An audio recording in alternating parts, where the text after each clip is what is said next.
Hi there, it's Llarold, and in this video I'm going to talk about the new talent system that's being added today with patch 10.0. This video is sort of in two little bits. The first part is just my thoughts on how I think the talent system is going to work out in Dragonflight, and the second part will be a few tips on how it functions which would be useful right now. So let's get into it. I think Blizzard has done a really good job with the talent system, both in terms of building it out and just the core concept itself. A lot of players, certainly including myself, have been frustrated by the way that systems in Legion, BFA, and Shadowlands would reward you with power for playing the game one tiny little grain of power at a time. I don't like grinding every week for a 1% increase. I like playing the game, but I don't like having to do every dungeon over and over again for a tiny little conduit upgrade. That sort of thing just gets annoying after a while. Being able to level up to 70 in Dragonflight, put your talents in, and be at maximum character power is very appealing. This new design, really it's an old design, but this talent design lets Blizzard focus on making gear be the main method of making a character stronger once you're max level. This also means that gear upgrades feel a lot more impactful than they have in the last 4 expansions. Gear becomes 100% of the difference between a character that just hit max level and is wearing all greens versus a character that is fully in min-maxed mythic raid best in slot. Gear isn't being undermined by 1% more secondary stat from your Azerite neck, or 5% more stamina from getting enough renown, or any of that other stuff from the last several expansions either.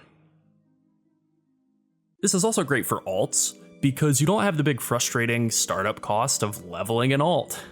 You level it up, you gear it until you're bored with playing it, then you play something else, instead of leveling it up, realizing you have to make legendaries, farm renown, unlock conduits, or farm Azerite, or artifact power, or so on, just to feel like you're playing the same base class as everyone else. I love my rogue alts, I've always loved playing them. It's the 55 hours of chores that I would have to do at the start of playing it once I hit max level in Shadowlands that made me not really dabble in it that much this last expansion. This is a really good rework that makes the base classes feel stronger and more complete.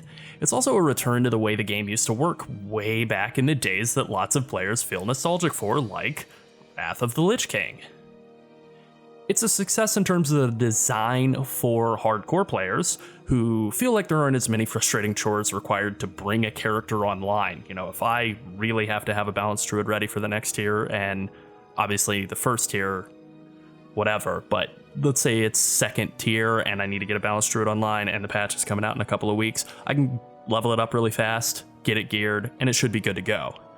For less hardcore players, for more casual players, I think it's a success there as well, because they don't feel like their ability to play the character to its full potential, with all the bells and whistles, is going to be gated by hours and hours of farming, which might take them days or weeks to accomplish.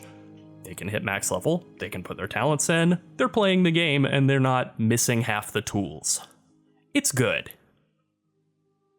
Alright, now let's take a look at how the mechanics of the talent system function. Blizzard has done a pretty good job of making it mostly self-explanatory, but there are a couple of little pointers I just want to give. First off, you no longer need tomes. Inscription tomes are a thing of the past. You can't change talents in combat in Mythic Plus dungeons or in PvP, but otherwise you can change out a talent, just click the Apply Changes button, wait a few seconds for the cast to finish, and that's it. You can change talents anywhere, no tomes required. I think in the Warrior pre-patch guide video there is a clip of me changing talents in between 2 trash bolts in the new raid, which, that's kind of fun. Unless I'm mistaken about something, I'm pretty confident this means that you can just vendor all of your tomes. They are worthless. If you remember to post all of your tomes on the auction house before the patch went live, the last couple of months, that's great. I didn't, so I get to vendor like 2,000 tomes. Next up, you can save up to 10 builds for each spec. I have seen some people complaining that 10 talent builds isn't enough, and I think for a whole class that would be true, but having more than 10 meaningfully different talent setups for a single spec is pretty tough at least in my opinion. I think 10 a spec is plenty. Maybe they'll expand it to 20 at some point, but there's definitely some diminishing returns there. To make a new build, you just open the menu at the bottom left corner of the talent page and click New Loadout. You can also find the import and share features there, and you can use those to import builds from other players or share your talent builds to other players.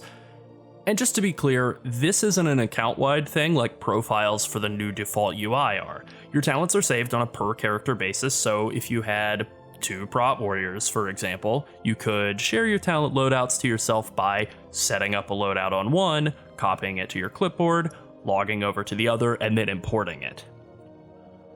And I have 2 last little hints here that I think are both worth pointing out. They're more like suggestions.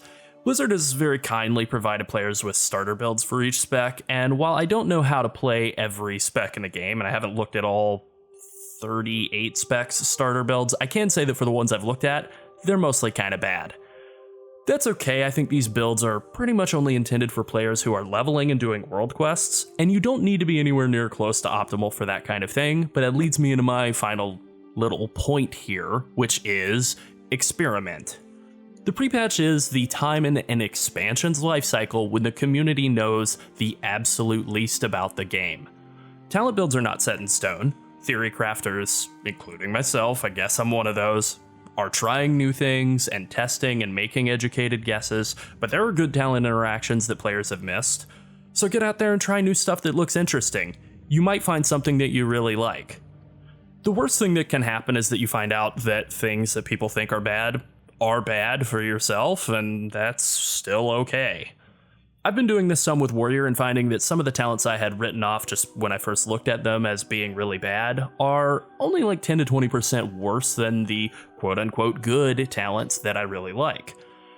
And while that may not be, enough to ever make them worth using over the good talents, it does mean that if the good talents get nerfed, I'm already mentally prepared to make the swap to the second string talents, and it won't be as big of an adjustment at that point. I realize I'm basically saying, play the game and then you'll get better at the game, but that's true. The more you play the game, the better you will get at it. I stand by that. Play the game, play around with the new talents. They're pretty cool, and maybe you'll discover something that everyone else has missed. Alright, that's it. Take care, like and subscribe, and questions and comments and section and blah blah blah. Thank you for watching. Have fun in 10.0, and bye.